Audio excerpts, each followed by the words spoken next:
तक नहीं रहता है. Normally it last for around 6 months to 1 year, sometimes 2 years, but especially in cases where people don't want the medicines at all या medicines पूरी होने के बावजूद they don't want a surgery, ये procedures हम लोग करते हैं कई बार. एंड अगेन देयर इज़ कई बार हम लोग उसको पेरिफेरी में फ्लैटन करते हैं आर्गन लेज़र से भी. Surgery is the last option and normally we do not want to do glaucoma surgery at all. हमें भी कोई खुशी नहीं होती ग्लोकोमा सर्जरी करके. It's a complicated surgery. But अगर आपकी पूरी दवाई डालने के बावजूद आपका फील्ड देख रहे हो आप टेस्ट की बार बार ख़राब हो रहा है, उसके बावजूद भी वो नीचे जाता जा रहा है, इसका मतलब है या तो आप दवाई ठीक से डाल नहीं पा रहे या आँख दवाइयों को रिस्पॉन्ड नहीं कर रही. तो उन कंडीशंस में या कुछ लोग होते हैं जो 2-3 दवाइयाँ अगर रोज़ डालनी पड़े तो सारा टाइम वो दवाई डालते रहें कि अपना काम करें. They get fed up with this medicine और the medicine are causing allergy. In these situations we decide for a surgery. तो ग्लोकोमा सर्जरी में हम लोग पहले ऊपर का कंजंक्टिवा हटा के अंदर एक फ्लैप सा बनाते हैं. ये एक वेल्व का कार्य करता है जिससे कि अगर पानी यहाँ पे ज़्यादा जमा हो रहा है तो ये एक वेल्व के थ्रू यहाँ से पानी बाहर निकल के एब्जॉर्ब हो जाता है इस प्रकार से. पर glaucoma surgery is not a perfect surgery. Surgery करने के समय भी प्रॉब्लम हो सकती है, बाद में भी थोड़ा कैटरेक्ट भी ज़्यादा आ सकता है और कभी कभी ग्लोकोमा सर्जरी फेल भी हो जाती है. 1 साल में भी फेल हो सकती है, 5 साल 10 साल कभी भी फेल हो सकती है. So we have to repeat the surgery also at times. So that is why, but glaucoma surgery is done only in situations where nothing else is possible for us. And nerve जो है वो अगर नस और ख़राब होती जा रही है despite our best efforts, then sometimes we do try giving these surgical procedures. 2-3 और सिंपल चीज़ें बताना चाहता था कि अगर कुछ लोग योगा करते हैं to be very careful, especially in situations like कपाल भारती वगैरह should be avoided in glaucoma patients. एक साथ बहुत ज़्यादा पानी मत पिएं क्योंकि अगर जैसे कई लोग सुबह उठ के 4 गिलास पानी पी जाते हैं, that is also not a good thing because the pressure of the eye rises. Again don't tie very tight ties. So that's why you see my tie is so loose because when you press the tie over here, यहाँ से veins dam up हो जाती हैं और वो वापस जाके आँख के अंदर प्रेशर डालती हैं. Nuts are supposed to be good, so you can have nuts as badam, akroot. They are good for people who are suffering from glaucoma. So these are general. Tobacco is absolutely harmful. A lot of people ask about drinks. Frankly speaking, that is not much of a contraindication, but tobacco is a very much no for us. The most important thing, be treated by a specialist because glaucoma is a very complicated disease. General ophthalmologist के अभी समझ में इतनी चीज़ें नहीं आती हैं, रोज़ नई दवाइयाँ आती हैं, उनके क्या साइड इफ़ेक्ट्स हैं. Try and stick to a single doctor because he gets a sense of what is happening to you. किधर जा रहे हो आप. पर एक बार आप कहीं गए, एक बार कहीं गए तो ना तो डॉक्टर इंटरेस्टेड है, ना उसको समझ में आता है कि what kind of situation he is dealing with. So please choose a good specialist and stick to that specialist. हर महीने या 1.5 महीने में प्रेशर चेक कराना है अगर आपको ग्लोकोमा है तो. हर 6 महीने बाद एक बार विजुअल फील्ड्स कराना आवश्यक है.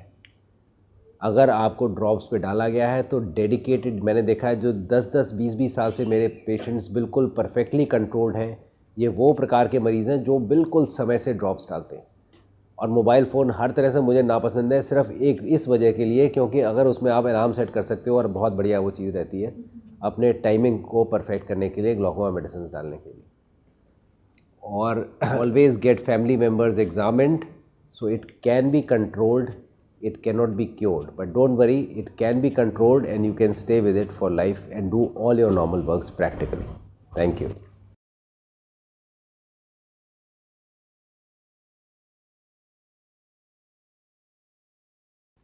The ideal gap should be 2 hours at least, क्योंकि कोई भी जो ग्लोकोमा की दवाई है उसका पीक 2 घंटे के बाद आता है. अब मैंने देखा क्या होता है, लोग 5-5 मिनट में डाल लेते हैं 2 दवाइयाँ. So you are actually losing out because एक दवाई का पीक 2 घंटे बाद आया तो आपको वहाँ प्रेशर लोअरिंग पूरी मिल गई. फिर दूसरी दवाई का पीक और 2 घंटे बाद आया तो आपको वहाँ प्रेशर लोअरिंग मिल गई. आपने दोनों साथ डाली तो पीक भी दोनों एक ही जगह आ गए. फिर जब उसका असर गया तो वो भी पूरा एक साथ ही चला गया. So always that is why I actually write down timings for people to see that the separation is so good that their entire timing is flat. 8 and 10 is the best for this. So that is a good timing. At least 2 minutes, at least, क्योंकि 2 minute भी बहुत ज़्यादा होते हैं। वैसे कहते तो आप 3 से 5 मिनट हैं, पर आप कभी अगर घड़ी देख के 1 मिनट भी बंद कर लो ना तो बहुत बड़ी बात है। मतलब even 1 minute is a long long time, frankly speaking. मतलब 1 मिनट बहुत ज़्यादा टाइम होता है, तो 2 मिनट कर लोगे तो बहुत ही अच्छा है। सब दवाइयों से, सारी काला मोतिया की दवाइयों से you will have a little pain, you will have a little burning sensation, you will have some irritation, हल्की सी लाली, थोड़ी सी इचिंग, ये नॉर्मल चीज़ है। एक और इम्पॉर्टेंट बात प्लीज़ बताना चाहता हूँ, प्लीज़ आँख खोल के पानी मत डालो। ये हमारी पुरानी पद्धति चली आ रही है, मैं आँख धोता हूँ जी, आँख खोल के धो रहे हैं। This is a biggest disaster, क्योंकि हम लोग जो आँखों में, tears are the most precious thing, उसके अंदर सोडियम है, पोटेशियम है, so many things are there, और उसको आप पानी से रिप्लेस कर रहे हो। वो क्या है उस पानी में, उसको ज़रा माइक्रोस्कोप में देखो तो चक्कर खा के गिर जाओगे आप। तो मतलब it is full of germs with the best of the best waters. So why should you replace? So never ever is the eye to be washed from inside unless कि उसमें कोई एसिड पड़ गया है, कोई कुछ पड़ गया है, that is all, otherwise never. All these medicines will cause dryness. All of these medicines are causing dryness, so please take some tear substitutes. Always take some tear substitutes, like add tears होते हैं. This you can keep putting as many times as you want because these medicines are causing dryness. Her medicine के अंदर preservative होता है which is causing dryness. That is why we want preservative free, but अभी तक इतनी आसानी से बनी नहीं है कोई. So by and large one should try, you keep putting your lubricants without asking anybody. They are completely harmless. Don't worry, क्या important है? फील टेस्ट, ठीक है ना? प्रेशर का क्या करना है, वो बीपी की तरह ऊपर नीचे जाएगा ही जाएगा, जो मर्जी कर लो। It has to be done ideally after 6 month. Glaucoma से कैटरेक्ट का डायरेक्ट कोई रिलेशनशिप नहीं है। एक आंख में कई डिजीज हो सकती हैं, जैसे बॉडी है उसमें 10 डिजीज हैं। वो प्रॉब्लम डॉक्टर देखे, कैटरेक्ट तो सबको ही होना है, किसी को 2 साल पे हो जाता है, किसी को 90 साल पे नहीं होता, पर होना सबको ही है।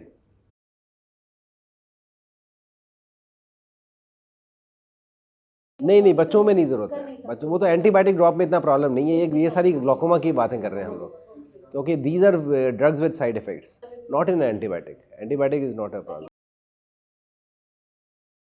नॉर्मली ये जो इसमें स्टेरॉयड इनहेलर्स होते हैं, that do not affect the pressure, that is a known fact.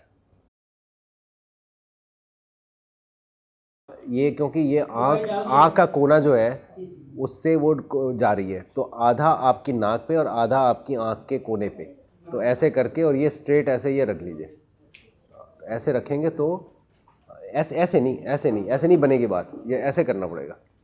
ऐसे करोगे तो आप वो ज़्यादा हड्डी को दबा रहे हो, हड्डी को नहीं दबाना है, वो चीज़ तो यहाँ आँख के कोने में है वो छेद, ठीक है ना? हाँ, तो there you have to press so that it will not, बिल्कुल इधर से निकलनी चाहिए, तो बल्कि थोड़ा सा ऐसे टिल्ट भी रखना चाहिए हल्का सा, तो उधर से निकल जाए तो बढ़िया है। As long as it is going into the eye it's fine. पर ऊपर से थोड़ा ये चक्कर होता है, कई बार वो टपक के ऐसे ही बाहर हो, एक अगर जाती है तो ठीक है, पर कई बार अगर टपक के ऐसे बाहर ना आ जाए ना, then you are little scared. नहीं, क्योर कुछ नहीं है। मायोपिया तो मायोपिया अगर है तो है, you have more risk of developing glaucoma. नहीं, ईयरली नहीं, एक बार वंस जाके दिखा दो, अगर उनको लगता है कि कोई भी वो चीज़ नहीं है, देन 2-3 साल बाद जब रूटीन में चेकअप जा रहे होते हैं वो